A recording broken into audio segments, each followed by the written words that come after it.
बिस्मिल्लाहिर्रहमानिर्रहीम अस्सलाम वालेकुम दोस्तों, आज की इस वीडियो में हम बात करेंगे कोर्लिश उस्मान एपिसोड नंबर 85 के ट्रेलर नंबर 1 के हवाले से। आज के हमारे मौज़ूआत सुल्तान कोनूर ऐलब, उस्मान बे की रियासत, इसके अलावा गेहातू और वज़ीर आलम के हवाले से होंगे।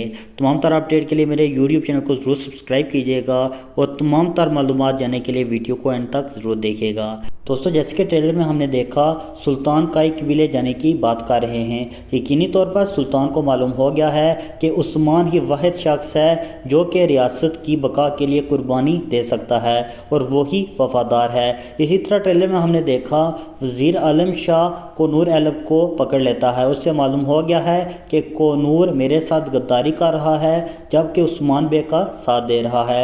इसके साथ साथ ट्रेलर में हमने ये भी देखा उस्मान बे गेहातू और वज़ीर आलम शाह को पकड़ लेते हैं। उस्मान बे का वज़ीर आलम शाह और गेहातू को पकड़ने का सबसे बड़ा मकसद यही है कि वो सुल्तान के सामने इन दोनों की गद्दारी बयान कर सकें और वो यहाँ पर बेकसूर साबित हो जाएंगे। आने वाले चंद एपिसोड में हम देखेंगे उस्मान बे नई रियासत का आगाज़ भी करेंगे। वीडियो के आखिर पर एक सवाल आप नाज़रीन से भी है, जैसे कि ट्रेलर में एक शख्स दिखाया गया, ये उस्मान बे का दुश्मन होगा या दोस्त? कमेंट सेक्शन में ज़रूर बताइएगा।